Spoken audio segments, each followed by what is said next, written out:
الحمد لله نحمده ونستعينه ونستغفره ونؤمن به ونتوكل عليه ونعوذ بالله من شرور أنفسنا ومن سيئات أعمالنا من يهده الله فلا مضل له ومن يضلله فلا هادي له ونشهد أن لا إله إلا الله وحده لا شريك له ونشهد أن سيدنا ومولانا محمدا عبده ورسوله بالهدى ودين الحق أرسله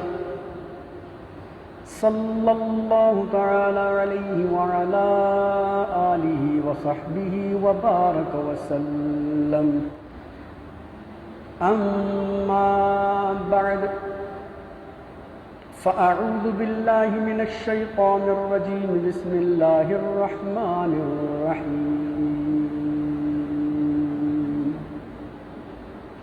فقد قال الله تبارك وتعالى في القرآن المجيد والفرقان الحميد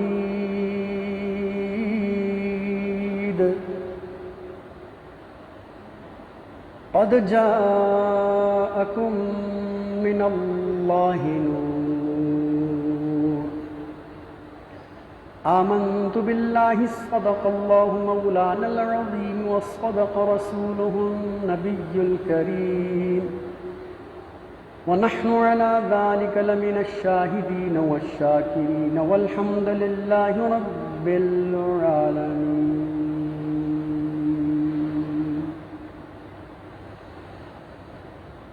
حمد و صلات کے بعد چھٹے پارے میں سے سورہ مائدہ آیت نمبر 15 7ویں رکوع میں سے میں نے آپ کے سامنے ایک آیت مبارکہ تلاوت کرنے کا شرف حاصل کیا ہے. اللہ تبارک و تعالیٰ سے یہ دعا ہے کہ وہ مجھے اس آیت مبارکہ کے حوالے سے حق کہنے اور آپ کو سن کر سمجھنے، یاد رکھنے اور اس میں سے حاصل ہونے والی گفتگو کے ذریعے اپنے عقائد، اپنے اعمال، اپنے معمولات کی اصلاح کی توفیق رفیق مرحمت فرمائے. وما توفیقی الا باللہ العلی العظیم. الحمدللہ ماہ ربیع النور شریف ہمارے درمیان موجود ہے. آج اس کا دوسرا جمعہ ہے اور گزشتہ جمعے ہم نے سرکار کی آمد صلی اللہ تعالیٰ علیہ وسلم کے حوالے سے ربیع النور شریف کی کچھ خوبیاں اور پیر والے دن کی برکتیں اور سرکار صلی اللہ تعالیٰ علیہ وسلم کی شان کے چند ایک گوشوں پر گفتگو کی تھی. انشاءاللہ آج بھی ہم اسی گفتگو کو آگے بڑھائیں گے. چنانچہ آج 8 ربیع الاول ربیع النور شریف 1443 ہجری بمطابق 15 اکتوبر 2021 اس سلسلے کی اگلی نشست کے ساتھ میں آپ کے سامنے حاضر ہوا. جو آیت مبارکہ میں نے اپنے خطبے میں پڑھی ہے، اللہ تعالیٰ اس میں ارشاد فرماتا ہے قد جاءکم من اللہ نور، تحقیق آ گیا تمہاری طرف اللہ کی طرف سے ایک نور.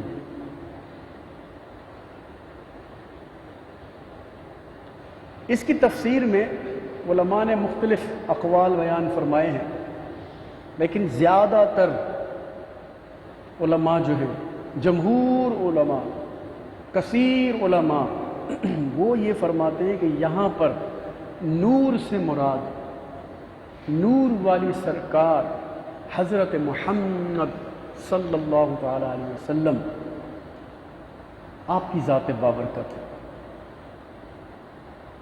فقیہ ابو اللیث سمرقندی رحمۃ اللہ تعالی علیہ اسی آیت کی تفسیر میں ارشاد فرماتے ہیں ہوا محمد والقرآن، کیونکہ پوری آیت یوں ہے قد جاءکم من اللہ نور و کتاب مبین، تو یہاں کتاب سے مراد قرآن ہے اور نور سے مراد ذات محمد صلی اللہ تعالی علیہ وسلم۔ جبکہ امام محمد حسین بن مسعود بغوی رحمۃ اللہ تعالی علیہ فرماتے ہیں اس کا کیا مطلب ہے، یعنی محمدن صلی اللہ تعالی وسلم، یعنی نور سے مراد اللہ کا پیارا نبی صلی اللہ علیہ وسلم۔ علامہ خازن رحمۃ اللہ علیہ یہ بھی فرماتے ہیں یعنی محمدن انما سماہ اللہ نورا لأنہ یہتدی بہ کما یہتدی بالنور فی الظلام، یعنی نور سے مراد محمد صلی اللہ علیہ وسلم ہے۔ اللہ تعالیٰ نے آپ کو نور اس لیے فرمایا کہ جس طرح اندھیرے میں نور کے ذریعے ہدایت حاصل کی جاتی ہے، روشنی حاصل کی جاتی ہے، اسی طرح آپ کی وجہ سے کفر کے اندھیروں میں ہدایت یعنی اسلام حاصل ہوا۔ علامہ جلال الدین سیوطی رحمۃ اللہ تعالی علیہ جلالین شریف میں ارشاد فرماتے ہیں اس کی تفسیر کرتے ہوئے کہ هو النبی صلی اللہ علیہ وسلم، کہ نور سے مراد اللہ کا نبی ہے صلی اللہ علیہ وسلم۔ علامہ ساوی رحمۃ اللہ تعالی علیہ فرماتے ہیں کہ حضور اکرم صلی اللہ تعالی علیہ وسلم کا نام اس آیت میں نور رکھا گیا، اس لیے کہ حضور صلی اللہ علیہ وسلم بصیرتوں کو روشن کرتے ہیں اور انہیں رشد اور ہدایت فرماتے ہیں، اور اس لیے کہ آپ ہر نور حسی یعنی جو نور دیکھا جا سکتا ہے اور نور معنوی جیسے علم و ہدایت کی اصل ہیں۔ اسی طرح اور بھی میں مفسرین کے اقوال اگر پیش کرتا چلا ہوں تو بہت اس میں تفصیل ہے، اور علامہ سید محمود آلوسی رحمۃ اللہ تعالی علیہ روح المعانی نامی اپنی تفسیر میں بڑی خوبصورت بات فرماتے ہیں وَهُوَ نُورُ الْأَنْوَارِ وَالنَّبِيِّ الْمُخْتَارِ صلی اللہ علیہ وسلم، کہ اس نور سے مراد تمام نوروں کے نور نبی مختار صلی اللہ علیہ وسلم کی ذات ہے۔ اور علامہ ملا علی قاری رحمۃ اللہ باری آپ بھی فرماتے ہیں کہ نور سے مراد اللہ کے پیارے نبی صلی اللہ علیہ وسلم کی ذات ہے۔ تو میرے بھائیوں، اللہ تبارک و تعالیٰ نے فرمایا کہ تمہارے پاس آ گیا اللہ کی طرف سے نور۔ اچھا، اب یہ تو مفسرین کی باتیں تھیں، آئیے خود نبی اکرم صلی اللہ علیہ وسلم نے کیا ارشاد فرمایا۔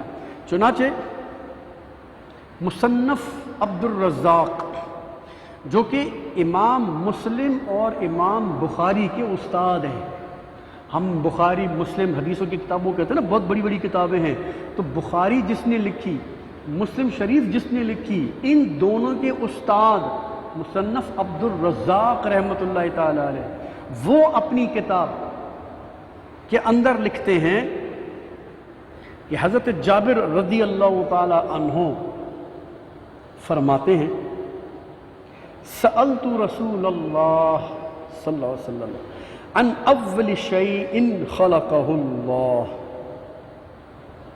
کہ میں نے ایک بار اللہ کے پیارے رسول صلی اللہ تعالی علیہ وسلم سے پوچھا کہ اے اللہ کے رسول یہ فرمائیے کہ اللہ تعالیٰ نے سب سے پہلے کس چیز کو پیدا فرمایا؟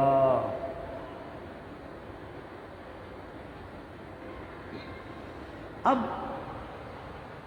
نبی کرم صلی اللہ تعالیٰ علیہ وسلم نے جو بھی جواب دیا وہ جواب میں آپ کو ابھی بتاتا ہوں، لیکن اس سے پہلے میں چند باتیں اور آپ کے سامنے کرتا ہوں، پھر اس جواب کو آپ کے سامنے پیش کرتا ہوں۔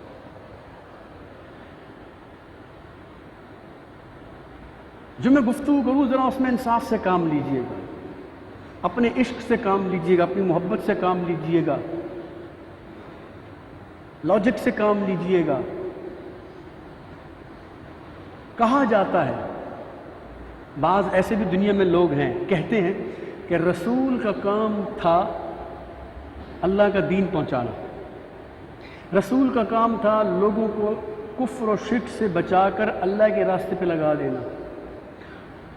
وہ آئے، انہوں نے اپنے یہ کام کیا، اس کے بعد دنیا سے تشریف لے گئے، اور ان کا کوئی مصرف اور ان کا کوئی مقصد اس دنیا میں نہیں تھا، بس وہ آئے، اللہ کا پیغام پہنچایا اور چلے گئے۔ یعنی معاذ اللہ گویا جیسے ایک ڈاکیا ہوتا ہے، آپ کو خط پہنچانے والا خط پہنچاتا ہے، آپ نے خط پڑھا اور اس کے بعد ڈاکیا واپس چلا گیا، بس ڈاکیے کا اتنا کام۔ نہیں، ایسا نہیں۔ اچھا، اب رسول صلی اللہ تعالیٰ علیہ وسلم دنیا میں تشریف لائے اور دین سکھایا۔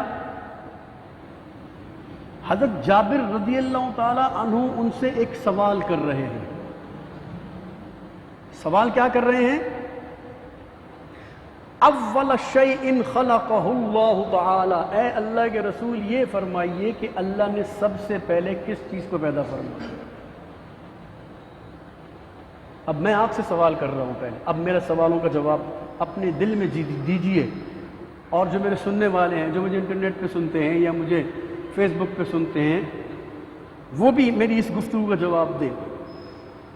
کیا حضرت جابر رضی اللہ تعالیٰ عنہ نبی پاک صلی اللہ علیہ وسلم سے نماز کا مسئلہ پوچھ رہے تھے؟ کیا زکوٰۃ کا مسئلہ پوچھ رہے تھے؟ کیا روزے کا مسئلہ پوچھ رہے تھے؟ کیا حج کا مسئلہ پوچھ رہے تھے؟ کیا قربانی کا مسئلہ پوچھ رہے تھے؟ کیا میراث کا مسئلہ پوچھ رہے تھے؟ کیا زمین و جائیداد کا مسئلہ پوچھ رہے تھے؟ حقوق العباد کا مسئلہ پوچھ رہے تھے؟ صدقہ و خیرات کا مسئلہ پوچھ رہے تھے؟ حقوق اللہ کا مسئلہ پوچھ رہے تھے؟ حقوق العباد کا مسئلہ پوچھ رہے تھے؟ جنت کی نعمتوں کے بارے میں پوچھ رہے تھے؟ جہنم کی ہولناکیوں کے بارے میں پوچھ رہے تھے؟ قبر کے عذاب کے بارے میں پوچھ رہے تھے؟ حالانکہ نبی سے تو یہ سوال ہوتے ہیں اگر نبی صرف دین سکھانے ہیں۔ اچھا، اب جب یہ سوال ہو گیا تو اللہ کے رسول نے آگے سے یہ نہیں فرمایا کہ اے جابر یہ تم مجھ سے کیا سوال کر رہے ہو؟ مجھ سے پوچھنا ہے تو نماز کے بارے میں پوچھو، مجھ سے پوچھنا ہے تو وضو کے بارے میں پوچھو، مجھ سے پوچھنا ہے تو قربانی کے بارے میں پوچھو، مجھ سے پوچھنا ہے تو زکوٰۃ کے مسائل پوچھو، مجھ سے پوچھنا ہے تو حج و عمرے کے مسائل پوچھو، مجھ سے پوچھنا ہے تو میراث کے مسائل پوچھو، زمین جائیداد کی بٹوارے کے بارے میں پوچھو، مجھ سے پوچھتے ہو دین کے بارے میں پوچھو، مجھ سے پوچھتے ہو تو شریعت کے بارے میں پوچھو۔ یہ کیا سوال تم کر رہے ہو اور میرا اس سوال سے کیا تعلق؟ اور مجھے کہنے دیجئے اس کے پیچھے شاید یہ بھی بات ہو کہ مجھ سے تم یہ کیوں پوچھ رہے ہو؟ کیا تمہیں نہیں معلوم کہ آنے والے وقتوں میں یہ کہا جائے گا کہ رسول کو تو کسی چیز کا پتہ ہی نہیں تھا، رسول کو تو دیوار کے پیچھے کا علم نہیں تھا، رسول تو مر کے مٹی میں مل گیا، رسول کو تو کچھ پتہ نہیں، غیب تو صرف اللہ کے پاس ہوتا ہے، غیب کی خبر تو صرف اللہ کے پاس ہوتی ہے، اللہ غیب کسی کو نہیں دیتا، اللہ کے بعد کسی کے پاس کوئی غیب نہیں ہے، سوائے اللہ کے کوئی نہیں جانتا۔ تمہیں پتہ نہیں ایسے لوگ دنیا میں آنے والے ہیں؟ اور تم جابر مجھ سے وہ پوچھ رہے ہو جو سب سے پہلے اللہ تعالیٰ نے پیدا فرمایا، تم اس کے بارے میں پوچھ رہے ہو؟ تم تو روزہ پوچھو، زکوٰۃ پوچھو، نماز پوچھو، وضو پوچھو۔ میں آپ سے پوچھنا، بتائیے نبی صلی اللہ علیہ وسلم یہ نہیں کہہ سکتے تھے کہ مجھ سے پوچھنا ہے تو نماز کے بارے میں پوچھو، زکوٰۃ کے بارے میں پوچھ لو، تمہیں بتا دوں کیونکہ میں آیا اسی کام کے لیے؟ نہیں، حضرت جابر رضی اللہ تعالیٰ عنہ نے جب یہ پوچھا کہ اول شیء خلقہ اللہ تعالیٰ، اے اللہ کے رسول ذرا ارشاد تو فرمائیے کہ اللہ تعالیٰ نے سب سے پہلے کس چیز کو پیدا فرمایا؟ اللہ کے پیارے حبیب صلی اللہ علیہ وسلم نے انتظار نہیں فرمایا، یہ نہیں فرمایا کہ ٹھیک ہے یہ نماز اور حج زکوٰۃ کے مسائل تو نہیں ہے، تھوڑا ٹھہر جا، جبرائیل جب آئیں گے مجھ سے میں ان سے پوچھ لوں گا، کیونکہ وہ تو لاکھوں کروڑوں سال پہلے سے پیدا ہوئے ہیں، میں ان سے پوچھ کے تمہیں بتا دوں گا۔ کیونکہ بعض اوقات یہ بھی کہہ دیتے ہیں کہ رسول کو پتہ نہیں ہوتا، جبرائیل آتے ہیں تو وہ بتاتے ہیں تو رسول بتاتے ہیں۔ لیکن یہاں پر حضرت جابر کو آپ نے یہ نہیں فرمایا کہ ٹھہرو جبرائیل آئیں گے تو میں ان سے پوچھ لوں گا، شاید انہیں پتہ ہو، نہیں، بلکہ ارشاد فرمایا یا جابرو هو النور النبی کا خلقہ اللہ تعالی، اے جابر وہ تیرے نبی کا نور تھا جو اللہ نے سب سے پہلے پیدا فرمایا، تیرے نبی کے نور کو اللہ نے سب سے پہلے پیدا فرمایا۔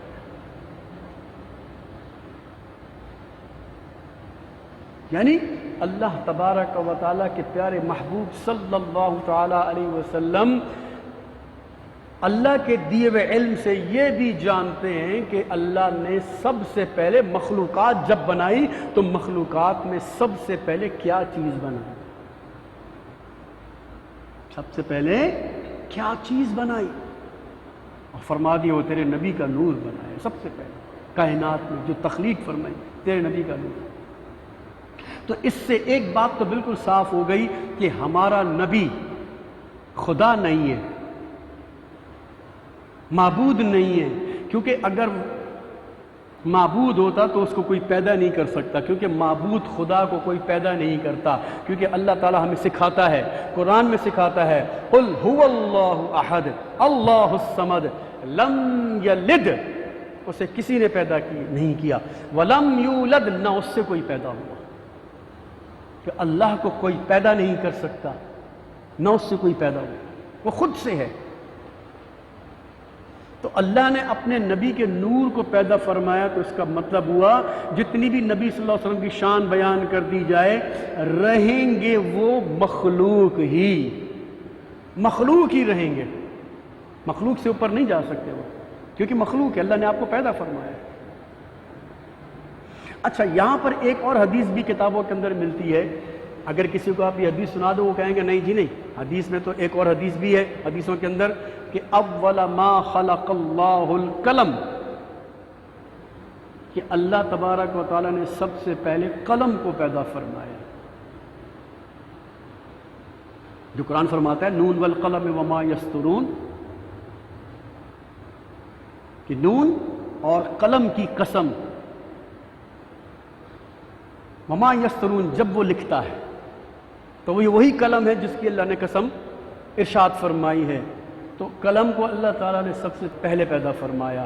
تو ہمارے علماء فرماتے ہیں کہ اگر یہ حدیث بھی کوئی لے آئے تو آپ کہو ٹھیک ہے ہم یہ حدیث بھی مانتے ہیں، اگر تم مانتے ہو تو ہم یہ حدیث بھی مان لیتے، کیوں؟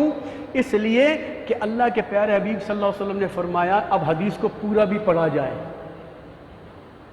اللہ کہ پیارے حبیب کی اس حدیث کو پورا پڑھا جائے، کہ اللہ کے پیارے حبیب صلی اللہ علیہ وسلم نے فرمایا اول ما خلق اللہ القلم، کہ اللہ تبارک و تعالیٰ نے سب سے پہلے قلم کو پیدا فرمایا، اور پیدا فرمانے کے بعد قلم کو حکم دیا اکتب، اے قلم لکھ، اللہ نے صرف فرمایا اکتب، تو آگے سے قلم نے کہا ما اکتبو، مولا کیا لکھوں؟ اللہ نے فرمایا ما کان و ما یکون، جو ہو چکا ہے وہ بھی لکھ دے، جو ہونے والا ہے وہ بھی لکھ دے۔ یہ جملہ دہرائیے میرے ساتھ، جو ہو چکا ہے وہ بھی لکھ دے اور جو ہونے والا ہے وہ بھی لکھ دے۔ اب سوال یہ پیدا ہوتا ہے کہ سب سے پہلے تو قلم پیدا ہوا، تو قلم سے پہلے کیا ہوا ہے جس کو قلم لکھے؟ تو قلم سے پہلے نور نبی صلی اللہ علیہ وسلم کی تخلیق ہوئی ہے، اے قلم میرے نبی کی تخلیق کے بارے میں بھی لکھ دے، اور اس کے بعد جو قیامت تک ہونے والا اس کے بعد سب لکھ ڈال۔ تو اس حدیث میں بھی اللہ کے پیارے حبیب صلی اللہ علیہ وسلم نے فرمایا وما کانا، جو ہو چکا، وہ لکھ دے تو کیا ہو چکا؟ اللہ کے نبی صلی اللہ علیہ وسلم کے نور کی تخلیق ہو چکی، وہ بھی لکھ ڈال۔ تو اللہ تبارک و تعالی قرآن کریم میں ارشاد فرما رہا ہے قد جاءکم من اللہ نور، تحقیق آ گیا تمہاری طرف اللہ کی طرف سے نور۔ اب یہاں پر آ گیا جاءکم، اس لفظ پہ تھوڑا سا ہم غور کرتے ہیں۔ آ گیا تمہاری طرف اللہ کی طرف سے ایک نور۔ اگر مثال کے طور پر ایک شخص میرے پاس لاہور سے ملنے کے لیے آتا ہے، ایک شخص میرے پاس کوئٹہ سے ملنے کے لیے آتا ہے، ایک شخص میرے پاس پشاور سے ملنے آتا ہے، ایک شخص میرے پاس پنجاب کے کسی شہر سے آ جاتا ہے، ٹھیک ہے؟ تو میں کیا کہوں گا؟ مثال کے طور پر یہ سلمان صاحب لاہور سے آئے، یہ اکرم صاحب کوئٹہ سے آئے ہیں، یہ کریم صاحب پشاور سے آئے ہیں، یہ مجید صاحب پنجاب کے کسی شہر سے آئے ہیں۔ تو جب میں کہوں گا آئے ہیں آئے ہیں آئے ہیں آئے ہیں، اس کا کیا مطلب ہے؟ وہ یہاں کے نہیں ہیں، کراچی کے نہیں ہیں۔ سنو میری بات، سمجھو، میں کہہ رہا ہوں لاہور سے سلمان صاحب آئے ہیں، اس کا مطلب سلمان صاحب کراچی والے نہیں ہیں، کہاں والے ہیں؟ لاہور والے۔ میں کہتا ہوں جی اکرم صاحب کوئٹہ سے آئے ہیں، تو اکرم صاحب کراچی والے نہیں ہیں بلکہ کوئٹہ والے ہیں۔ مجید صاحب پشاور سے آئے ہیں، اس کا مطلب پشاور والے ہیں، کراچی والے نہیں آئے۔ سمجھ میں آ رہا ہے؟ اب میں آپ سے پوچھتا ہوں اللہ تبارک و تعالیٰ کیا فرما رہا ہے؟ قد جاءکم من اللہ نور، اے لوگوں تمہارے پاس آ گیا نور، من اللہ، اللہ کی طرف سے، اللہ کی طرف سے تمہارے پاس نور آ گیا۔ تو کیا مطلب؟ نور کہاں سے آیا؟ اللہ کی طرف سے آیا، اللہ کی طرف سے آیا۔ اب جو آدمی کوئٹہ سے آیا وہ کوئٹہ والا، جو لاہور سے آیا وہ لاہوری ہو گیا، جو پشاور سے آیا پشاوری ہو گیا، جو لندن سے آیا لندن والا ہو گیا، جو امریکہ سے آیا امریکی ہو گیا، جو روس سے آیا وہ روسی ہو گیا، جو افغانستان سے آیا وہ افغانستانی ہو جائے گا۔ تو جو اللہ کی طرف سے آیا ہوا ہو تو وہ اللہ کی طرف سے آنے والا کہلائے گا۔ من اللہ نور، اللہ کی طرف سے آنے والا۔ مطلب کیا ہوا؟ مطلب یہ ہوا کہ اللہ کے نبی کو ہم اگر کہیں مکی تو وہ مکی کیوں نہیں ہے؟ اس لیے کہ جس وقت نبی صلی اللہ علیہ وسلم کا نور پیدا ہوا مکہ تو تھا ہی نہیں۔ ہم نہیں کہہ سکتے یہ مدنی نور ہے، کیوں؟ جس وقت نبی صلی اللہ علیہ وسلم کی تخلیق ہوئی، نور کی تخلیق ہوئی، مدینہ تو تھا ہی نہیں۔ ہم یہ بھی نہیں کہہ سکتے آسمانی نور ہے، کیوں؟ اس وقت تک آسمان تو بنا ہی نہیں تھا۔ تو یہ کہاں سے آیا؟ یہ عالم لاہوت سے آیا، یہ اللہ کے پاس سے آیا۔ تو اس کا مطلب یہ اللہ کا نور ہے، اللہ کا پیدا کیا ہوا نور ہے۔ اور کیوں نہ ہو، آؤ میں تمہیں اس سے پہلے، دنیا میں آنے سے پہلے اللہ کے پیارے حبیب صلی اللہ علیہ وسلم نے اور بھی کچھ ارشاد فرمایا، آؤ چلو تمہیں بتاتا ہوں۔ پوچھا گیا متا وجبت لکن نبوہ، اے اللہ کے پیارے حبیب صلی اللہ تعالی علیہ وسلم، یہ تو ارشاد فرمائیے آپ کب سے نبی ہیں؟ آپ کب سے نبی ہیں؟ ارشاد فرمایا کنت نبیا وآدم بین الروح والجسد، کہ میں اس وقت بھی نبی تھا جب آدم روح اور جسد کے درمیان تیار کیے جا رہے تھے۔ آدم علیہ السلام اور روح، جسم اور روح ان کی تیار کی جا رہی تھی، میں اس وقت بھی نبی تھا۔ پھر فرمایا کہ میں اس وقت بھی نبی تھا جب آدم مٹی اور پانی کے درمیان ان کا خمیر گوندا جا رہا تھا، میں اس وقت بھی نبی تھا۔ تو اس کا کیا مطلب ہوا؟ مطلب یہ ہوا کہ اللہ کے پیارے نبی صلی اللہ تعالی علیہ وسلم دنیا میں آنے سے پہلے ہی آپ نبی تھے.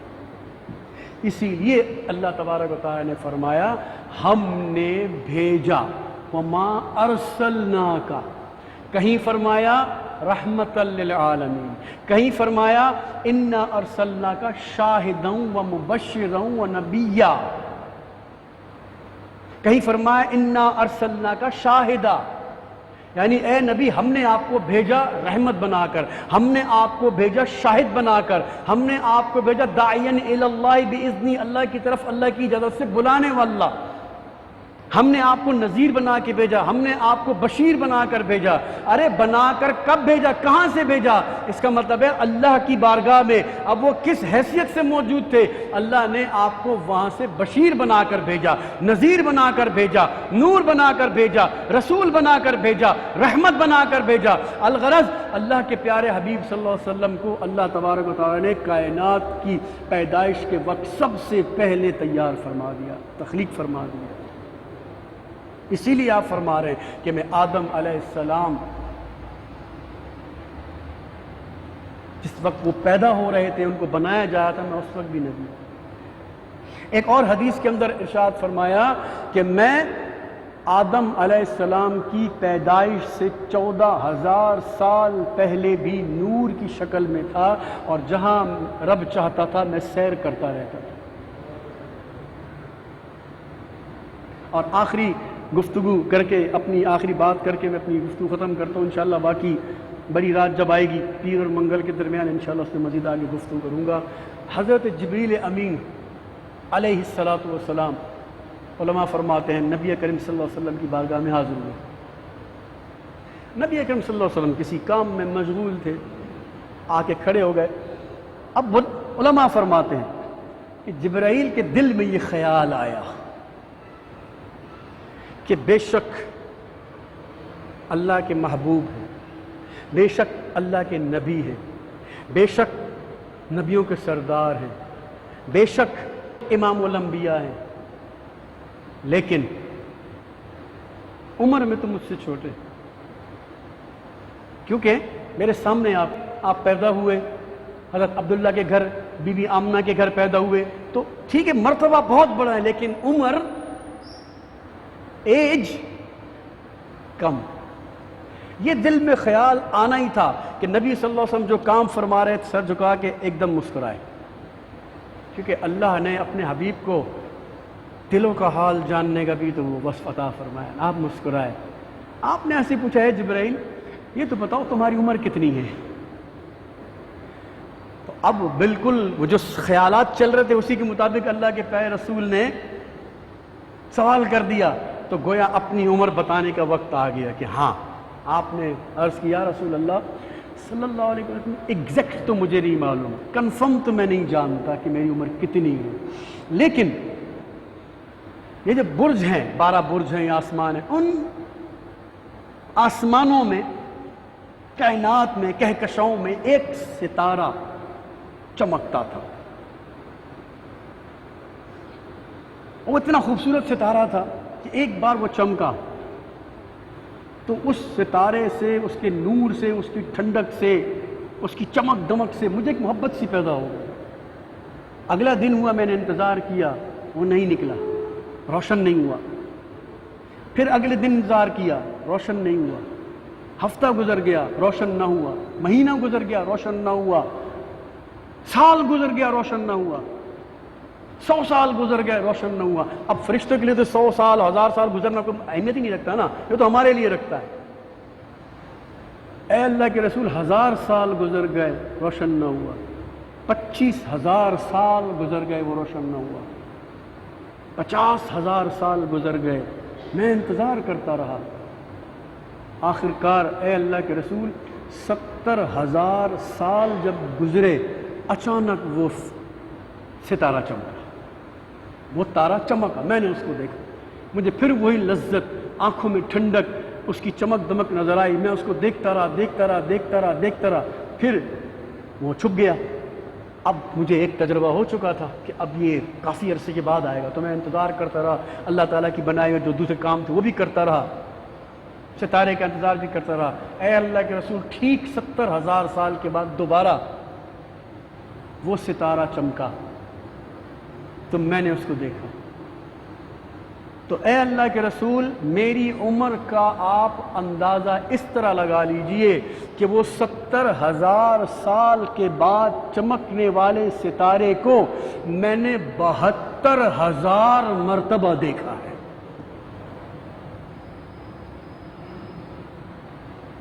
کسی کے پاس موبائل میں کیلکولیٹر ہے تو ذرا لگا لو، 70,000 سال کو 72,000 سال سے ملٹیپلائی کیجئے، ضرب دیجئے، کتنے کروڑ اربوں سال بنتے ہیں۔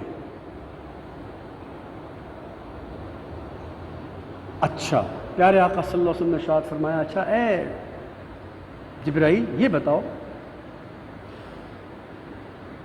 اب وہ ستارہ تمہیں نظر آتا ہے؟ عرض کی یا رسول اللہ، جو اس کے چمکنے کا وقت ہے وہ وقت بالکل آ چکا ہے، لیکن اس بار چمکا نہیں، ٹائم پورا ہو چکا ہے، نکلنا چاہیے، لیکن چند سال ہو گئے ہیں، یعنی 30 35 40 50 سال ہو گئے ہیں، ابھی تک چمکا نہیں، میں حیران۔ آپ نے فرمایا اچھا یہ بتاؤ، تم نے جو اتنی مرتبہ دیکھا ہے، 72,000 مرتبہ دیکھا ہے اس کو، اگر وہ تارہ تمہیں نظر آئے تو تم پہچان لو گے؟ عرض کی یا رسول اللہ، 72,000 مرتبہ جس چیز کو دیکھا جائے تو اس کو کون نہیں پہچانے گا؟ آپ نے فرمایا پھر دیکھو تمہیں ستارہ دکھاتا ہوں۔ یہ فرما کر پیارے آقا صلی اللہ علیہ وسلم نے اپنی پیشانی سے امامے کو اوپر کی طرف سرکایا۔ اب جیسے یہ امامہ رکھا ہوا نا، یہ دیکھیں، بس سرکایا اوپر کی طرف تو پیشانی مصطفیٰ میں وہ تارہ جگمگا رہا تھا۔ فرمایا جبرائیل، وہ تارہ میں محمد الرسول اللہ صلی اللہ علیہ وسلم تھا، جو اللہ تبارک و تعالیٰ نے پوری کائنات میں سب سے پہلے مجھے پیدا فرمایا۔ میں نور کی وہ شکل میں پھرتا رہتا تھا، تم مجھے ہی دیکھتے تھے۔ تو حضرت جبریل علیہ السلام کے دل میں جو ایک بات آئی تھی، اللہ کے پیارے حبیب صلی اللہ علیہ وسلم نے اس کا جواب دے دیا کہ تم ہرگز اپنے آپ کو بڑا نہ سمجھو، اللہ نے پوری کائنات میں، مخلوق میں ہمیں ہی سب سے بڑا بنایا۔ میں پھر کہہ رہا ہوں، مخلوق میں سب سے بڑا مجھے ہی بنا۔ اسی لیے شیخ سعدی رحمۃ اللہ تعالی علیہ کی طرف شاید یہ منسوب ہے کہ یا صاحب الجمال و یا سید البشر، یا صاحب الجمال و یا سید البشر، من وجهک المنیر لقد نور القمر، لا يمكن الثناء كما كان حقه۔ اے صاحب جمال، یعنی اے خوبصورتوں سے زیادہ خوبصورت، اے سید البشر، تمام انسانوں کے سردار، من وجهک المنیر، آپ کے چہرے کے اندر جیسے چاند تیرتا ہو اتنا چمکتا ہے آپ کا چہرہ، لقد نور القمر، جیسے چاند اس میں چمک رہا ہو، لا يمكن الثناء كما كان حقه، اے اللہ کے حبیب، پوری کائنات کے اندر، مخلوق میں، میرے جملے کو نوٹ کیجئے گا، پھر مخلوق میں کوئی ایسا نہیں جو آپ کی تعریف مکمل کر سکے، آپ کی تعریف کوئی کر ہی نہیں سکتا مخلوق۔ لا يمكن الثناء كما كان حقه، اور آخر میں اپنی گفتگو کو یہ جملہ کہہ کر ختم کر دیا، فرمایا بعد از خدا بزرگ توئی قصہ مختصر، ارے میں یہ کہہ کر اپنے آپ کو چپ کرا دیتا ہوں کہ اللہ کے بعد آپ سے بڑا کوئی نہیں، اللہ کے بعد آپ سے بزرگ تر، آپ سے بڑی شخصیت، آپ سے بڑی مخلوق، آپ سے برتر، آپ سے عظمت والی مخلوق کوئی ہے ہی نہیں۔ اللہ نے جیسا وہ خود اکیلا ہے، اے محبوب آپ کو بھی اکیلا ہی بنایا ہے، آپ جیسی کوئی دوسری مخلوق نہیں۔ بعد از خدا بزرگ توئی قصہ مختصر۔ اسی طرح اللہ کے پیارے حبیب نے جبریل امین سے ایک مرتبہ سوال کیا تھا اے جبرائیل تم نے پورا جہان دیکھا ہے، زمین کے ہر خطے میں جاتے ہو، ہر علاقے میں جاتے ہو، پوری مخلوق تمہارے سامنے ہے، آسمانوں میں جاتے ہو، آسمانوں کی بلندیوں پر جاتے ہو، بتاؤ کیا ہم سا بھی کوئی دیکھا؟ کیا مجھ محمد صلی اللہ علیہ وسلم جیسا بھی کوئی دیکھا؟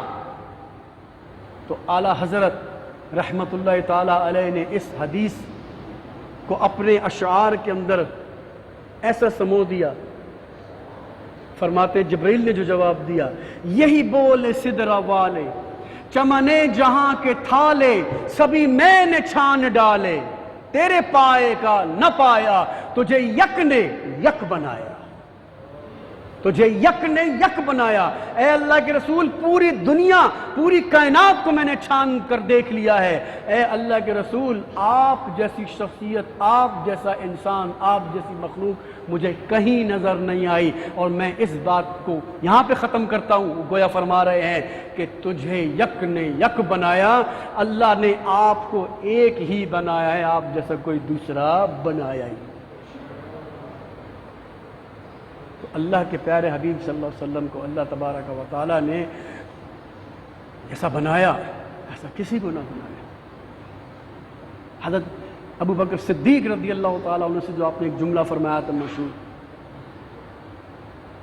یا ابا بکر لم یعرفنی حقیقتا الا ربی، اسی طرح کے مفہوماً الفاظ میں عرض کر رہا ہوں کہ اے ابو بکر میری حقیقت کو میرے رب کے سوا کوئی نہیں جانتا۔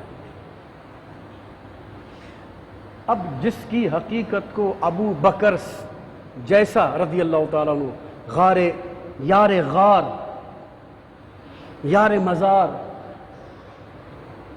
مکے میں 7، مدینے میں 7، سفر میں 7، ہجرت میں 7، مزار میں 7، حشر میں 7، جنت میں 7، اتنا قریب رہنے والا بھی افضل البشر کو بھی اللہ کے پیارے بھی فرما رہے ہیں ابو بکر میری حقیقت کو میرے رب کے سوا کوئی نہیں جانتا۔ اب بتاؤ آپ کی حقیقت کو کون سمجھ سکتا ہے؟ ارے جس نے جتنا جانا اپنے علم کے مطابق، اس نے جب کتابیں لکھ ڈالی تو کوئی 10 جلدیں لکھ رہا ہے، کوئی 25 جلدیں لکھ رہا ہے، کوئی 30 جلدیں لکھ رہا ہے، اور سرکار صلی اللہ علیہ وسلم کی عظمت، شان اور آپ کے مقام کو جو ہے لکھ ہی نہیں۔ اسی لیے اعلیٰ حضرت رحمۃ اللہ نے فرمایا زندگیاں ختم ہوئیں، اعلیٰ حضرت فرماتے ہیں زندگیاں ختم ہوئیں اور قلم ٹوٹ گئے۔ قلم لکھتے لکھتے لکھتے گھس جاتے ہیں، ٹوٹ جاتے ہیں نا۔ زندگیاں ختم ہوئیں اور قلم ٹوٹ گئے، اے محبوب پر تیرے اوصاف کا ایک باب بھی پورا نہ ہوا۔ آپ دیکھیں کتاب ہوتی ہے نا، کتاب کے اندر چیپٹر ہوتے ہیں، باب ہوتے ہیں، پہلا باب، دوسرا باب، تیسرا باب، چوتھا باب، first chapter, second chapter, third chapter, fourth chapter, fifth chapter, کتاب کے اندر باب ہوتے ہیں نا۔ تو آپ فرماتے ہیں پر تیرے اوصاف کا ایک باب بھی پورا نہ ہوا، یعنی لوگ لکھ لکھ کر زندگیاں گزار کے چلے گئے، قلم لکھ لکھ کر ٹوٹ گئے، لیکن پیارے آقا و مولا اے محمد مصطفیٰ احمد مجتبیٰ صلی اللہ علیہ وسلم آپ کی تعریف و توصیف بیان کرتے کرتے ایک باب بھی پورا نہیں ہو سکا۔ آپ کی شان کون بیان کر سکتا؟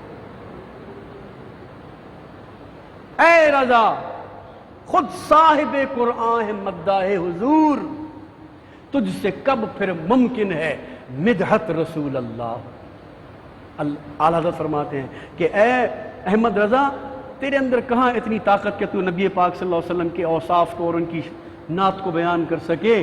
جو اللہ تبارک و تعالیٰ کر رہا ہے بس وہی کر سکتا ہے اور کوئی کر ہی نہیں سکتا۔ اللہ تبارک و تعالیٰ شان مصطفیٰ، عظمت مصطفیٰ، مقام مصطفیٰ سمجھنے کی توفیق عطا فرمائے، آمین ثم آمین بجاہ النبی الامین، وما علینا الا البلاغ۔